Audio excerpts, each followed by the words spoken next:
My name is Stephen Kirimi. I work for the Life and Peace Institute as the Senior Borderlands Advisor.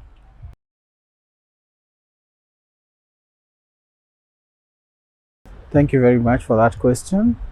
It sits very well with the work that we are doing. My understanding is that there is so much we are missing as Africans in the current setup of our border system. Even when governments talk about free movement of goods and people, you realize that it is not actually the movement of people which is at the center of their interests. It's more about goods. If you look at, for example, the Africa Continent Free Trade Area Protocol, it is so heavy on movement of goods across borders, but not movement of people. Yet goods cannot move without people. And so one of the things that we are focusing on ourselves is to get our governments in the continent to sign and ratify the Nyama Convention, which actually encourages more of that movement of people and goods, opening of the borders.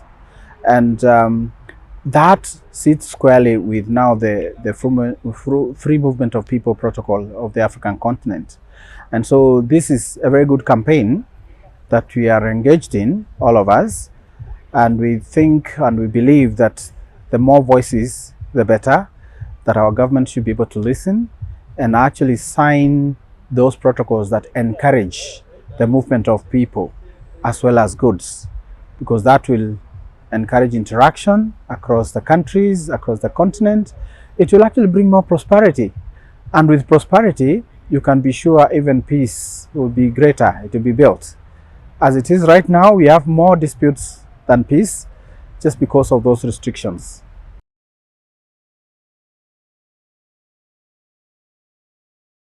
My view is that it is the type of leadership we have in Africa which is not so keen on doing things which benefit the common person or the common citizen, the average citizen as it were. They will look more into what benefits them individually. And now that they're in positions of power, anything that they feel is actually going to support their interests, economic and political, then they will support that first. The free movement of people is not so much in the interest of some of the leaders in this particular continent. And they will always hide under the guise that they have security reasons. That's why they are not allowing people to move across. Others, they are driven by fear of the unknown. And some of this fear is about what will happen to our people if we allow others to come in. They are likely to override our economies and so on. And some of them know very well that probably that's not the case, but they will use that to process the gospel among their citizens that if we allow our borders to be opened, then you'll be overrun by our neighbors because they are more forward thinking than ourselves. So they use that to disguise their refusal to sign these protocols in the name of their protecting their citizens. So I think it's a combination of factors. It's about greed, particularly among the leaders.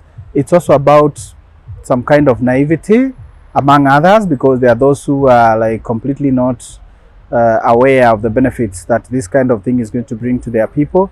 And it's also suspicion and fear. And I think those are the things we need to be focusing on when we're engaging our governments.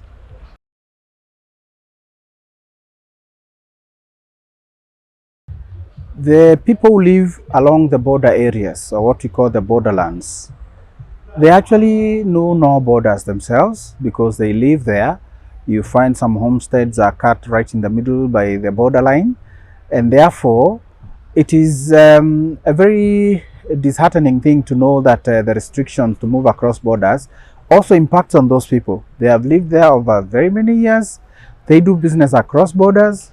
Like in some of the borders where we work, you find children cross from one side of the country to the other country to go to school, and in the evening they go back home, or even hospitals and so on. And now particularly business, they're always doing small businesses as their way of subsistence. This is how they feed their families, crossing the border every day to go sell small items and buy others to come and take care of their families. So when there are these restrictions, they are unable to operate freely because there are more restrictions than enabling factors for them to trade.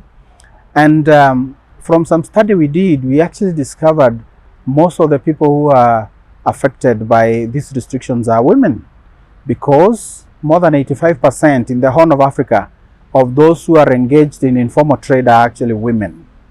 And we found out that these women face a lot of challenges when they are doing their cross-border trade informally, because they are not able to go through the formal borders where the taxations and the tax regimes are not so friendly for them. They end up using informal routes, what in Swahili is called panya routes. You know, they use the routes which are informal to cross their goods back and forth. Those routes are very dangerous. Sometimes they meet bad people who attack them. Some of them get raped, others get extorted of their money, others they get their goods confiscated, because some of the security enforcers, they know those informal routes and they go there to extort those traders who go through the routes. So you can see there is actually more damage to the populations of our countries because of the restrictions, because they are forcing their citizens to use the informal routes because they're not free to move, and yet they have to move for their survival, they have to move for their subsistence, they have to do business, they have to visit each other. Like I mentioned, families find themselves living across borders. Your brother lives on one side of the border, your other brother lives on the other side. And so it becomes complicated for them in terms of how to behave when it comes to crisscrossing the border for cultural events, for economic events, for religious events, and so on, and also for business. The call I would make to our governments is to actually live to their commitments. This protocol we are talking about, like the Nyama Convention, was passed in 2014 by the Assembly of Presidents from very many countries. I think it was nearly all the 55 who are seated somewhere in Malabo, and they discussed that and said we need to come up with a protocol to enable our people to move around and interact. But you see, for it to be activated, it has to be signed according to procedure and ratified. Those are just two steps: sign the protocol and ratify it, and deposit the instruments of ratification with the chairman of the African Union, the Commission. It's unfortunate. Almost 20, actually it's 10 years later, that has not happened. Only 4 have signed and ratified. And I think we have like 14, 15 or thereabouts who have just signed but not ratified. That means the protocol cannot get into force. And therefore the call is, please remember your people. They depend on you as the leaders of this continent to show us the way, to create the right environment for our people to interact.